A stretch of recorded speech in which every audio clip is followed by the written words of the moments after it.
Nahash. Steelshod. Okay, guys, let's rewind. Pull back the curtain a little bit. I promised mechanics after all, so Asmundr shoots Yoren. A crit. A brutal crit. That is gonna knock Yoren deep into the negatives, as in negative his bloodied value. Dead. But wait. As I have complained many times before, these sons of bitches don't die easily. Agrippa is not more than 100 feet away at the bottom of the wall, and Miracle Worker can potentially reduce death to mortal wound so long as I don't rule that the death is sufficiently unsurvivable, e.g. falling in lava or being literally ripped in half or some other nonsense. So there's at least a chance he lives. Okay, so first things first. I need to know where he got hit. I roll my trusty hit location die. Normally I roll twice and pick the roll I like more. First roll comes up head, and I already know where this is going. Does Yoren really need 2 eyes? Okay, roll's resolved. Now narrate the shot. Yoren takes the hit in the eye, flops back onto the ground. I tell him the damage. He does the same math I did. He's dead. Plan looks at me. He picks up Agrippa's character sheet. I haven't actually rolled his Miracle Worker check for this session yet, he says. Typical. He grabs a D20. Yoren is like level 5, tier 14 at this point, so he costs 19 Miracle Worker points. Agrippa's probably at about +9 to his Miracle Worker roll, so that's a 50-50 shot that he will roll high enough that he can save Yoren's life. All 3 of us crowd around. He rolls the die. Did you guess nat 20? Of course he did. Of course it is. Looks like Yoren isn't dying today. So, I always give an extra boost for a nat 20.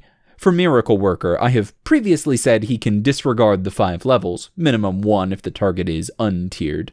Just pay for the tiers. So, Yoren only costs 14 points. And Agrippa's got something like 29 fucking Miracle Worker points to work with. Death becomes mortal injury. Mortal injury becomes critical injury. Now, normally, when you first get a mortal, critical, or standard injury, you make a fort save, DC based on severity of the damage, and if you pass, you downgrade it 1 step. You don't normally get to downgrade fucking death. But Agrippa did that. So, now Yoren, by rights, needs to make a fort save to see how bad his critical injury is. His luck has to run out sometime, and it does here spectacularly. Natural 1. Suck on that, you lucky son of a... Oh, right. It's Yoren.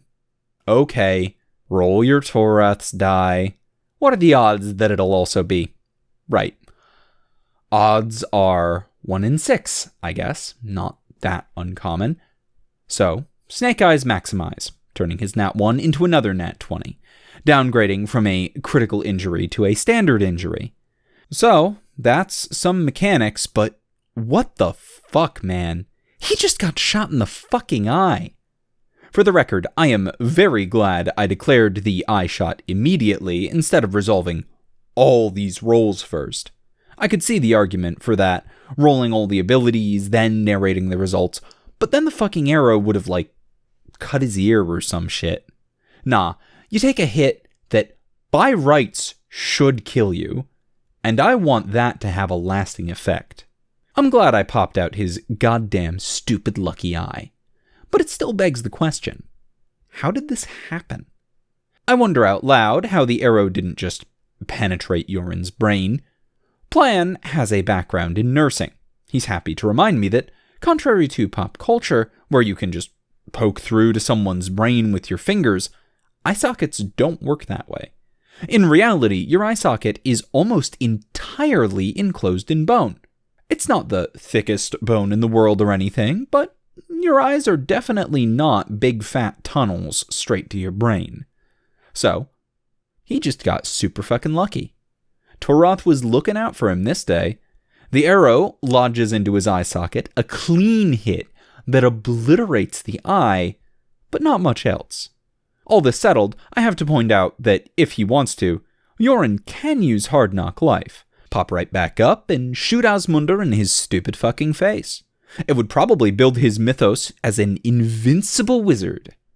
Plan just smiles. Says, nah, he just got shot in the eye, man. Shit hurts and hard knock life makes wounds worse. He's fine to lay dead on the ground. Yeah, maybe I wanted to make your wound worse, you smug son of a... Anyway, cue the fighting I described yesterday. Agrippa quickly realizes Yoren is alive, and the arrow is actually a fairly straightforward extraction.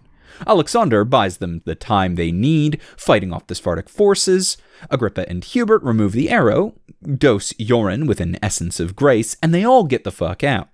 Yoren's wound begins healing clean pretty much right away, but will still take a while to seal up. I treat the standard injury status as an indication of how debilitating and painful it is.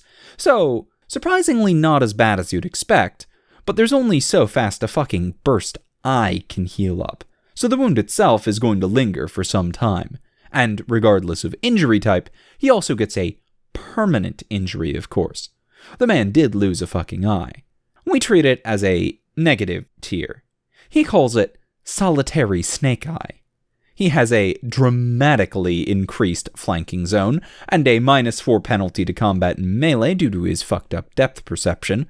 The latter penalty can be reduced over a good period of time, like months minimum, with extensive training, and rapidly reduced with a tier.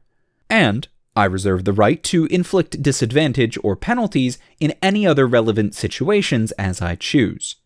Yoren is put on bed rest, of course, but he immediately tells Prudence and Chauncey to hit the Spartic camps the next night. Priority is to remain unseen at all costs and leave the Black Wizard notes, and put out a few eyes while they're at it. And within a few days, he feels okay enough to start walking around. Still hurts like a bitch and fighting is out, but he has a plan. He gathers some white ash, paints himself with it, rounds up Hubert, Chauncey, Prudence, Amos, Felix, takes them out for the latest step in his campaign of terror.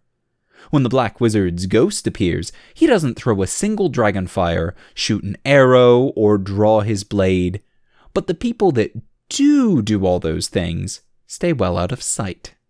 Hubert lights up the onagers, hits the Casselines with some Vlari fear magic. Felix, Amos, and Prudence make sure nobody gets close to Yoren. Chauncey mops up. And thus we have the sentry's report from yesterday.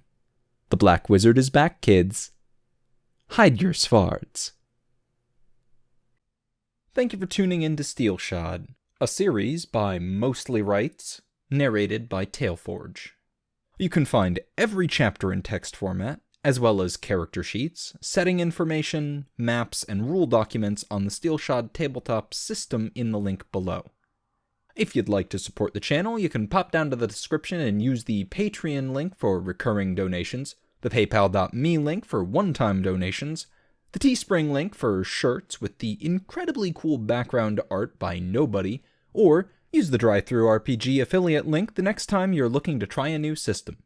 If you'd like to support the author, you can find Steelshod merch on the MostlyRights.com store, or donate to the Mostly Rights Patreon, which are both linked on reddit.com/r/mostlyrights down below.